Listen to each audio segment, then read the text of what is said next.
produto tem um desafio também super importante. Eu costumo fazer um paralelo entre um profissional de produto e um pesquisador, por exemplo.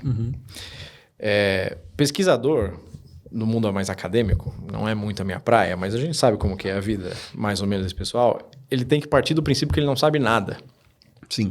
Certo? De algo. Ele tem um propósito, uma hipótese que ele quer testar, ele não sabe nada e ele vai gastar anos investindo dinheiro, muitas vezes patrocinado por alguém, para provar aquela hipótese e muitas vezes essa hipótese está errada, não é verdade? Então, por isso que o trabalho de pesquisa, eu já ouvi falar que é um trabalho muito... que também exige muita resiliência, porque você gasta anos buscando um resultado, muitas vezes esse resultado não vem, você precisa começar de novo, não é verdade? Zero de outro ponto. Né? Por que eu acho que o profissional de produto tem esse mesmo desafio? Porque para a gente construir produto de verdade, bom para o nosso cliente que resolva o problema, a gente tem que partir do princípio de que quem sabe é ele, não somos nós. Sim. Muitas vezes a gente não tem as respostas. Muitas vezes as empresas contratam um profissional de produto para dar a resposta, mas eu acho que o grande desafio é saber fazer as perguntas. Sim. Né? E existe esse tempo, cada empresa, cada produto tem um tempo diferente para que a gente consiga chegar nas respostas que a gente precisa. A famosa POC, os MVPs... Diferente de um pesquisador acadêmico que vai levar, às vezes, 1 ano, 2 anos. O produteiro levar 1 ano fazendo a pesquisa é inadmissível. Exatamente. O time frame das coisas são distintos. Mas o espírito é no mesmo... É a mesma coisa. No ponto de largada, eu não tenho as respostas. Né? Eu preciso dizer que eu estou errado ou que eu não sei... antes de eu conseguir fazer meu trabalho para depois chegar em algum lugar. Sim. E torcer para eu chegar em algum lugar. E vai sofrer pressão igual o pesquisador. E vai sofrer... E já descobriu, já sabe, já chegou no remédio, já chegou na resposta. Exatamente. Então, eu acho que esse espírito de eu não tenho a resposta, eu vou trabalhar para buscá-la e eu preciso de um tempo para isso... exige, acho que, muita resiliência também no período durante isso que está acontecendo do profissional de produto, mas também da liderança, né? Porque não é fácil a gente dizer que a gente não tem as respostas. Sim.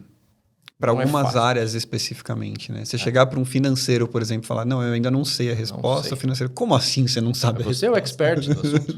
Eu trabalho fazendo um planejamento anual, você não consegue ter um roadmap de 4 meses, cara? Exatamente, exato. Né? E não, às vezes não.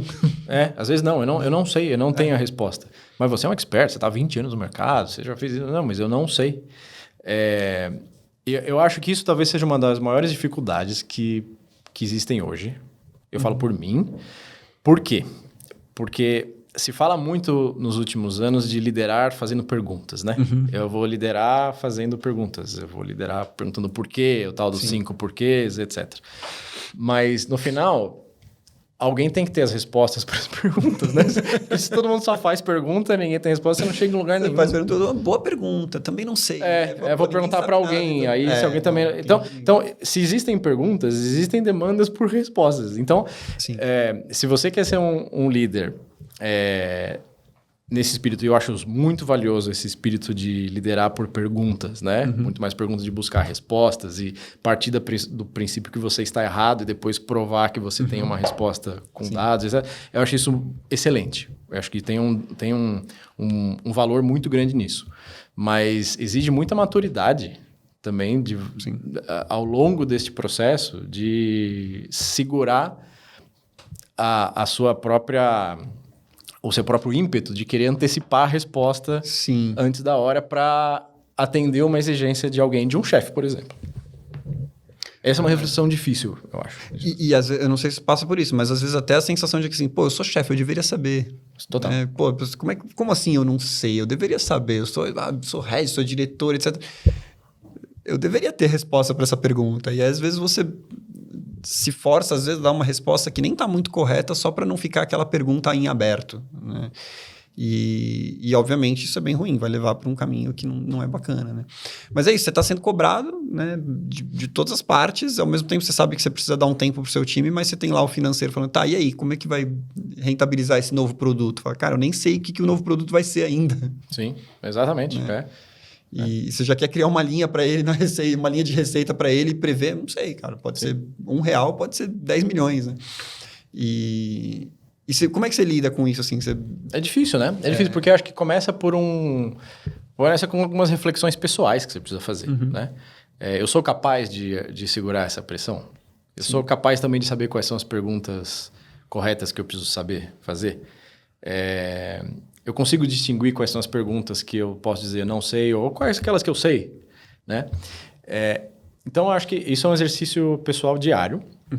E eu acho que também tem algumas coisas, Farina, que hoje a gente fala muito de estruturar nossas respostas em dados, né? A gente fala muito disso. Tudo precisa estar embasado em dados, ter uma solidez embasada em dados, em experimentação, etc. Mas eu acho que tem que ter um espaço para intuição também.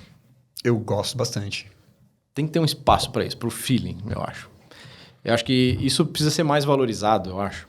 Porque, caso contrário, a gente cai nesse plano em que tudo precisa ser comprovado com dados e muitas vezes a gente não tem o dado ou não vai ter nos próximos 3, 6 ou 12 meses e as coisas precisam andar.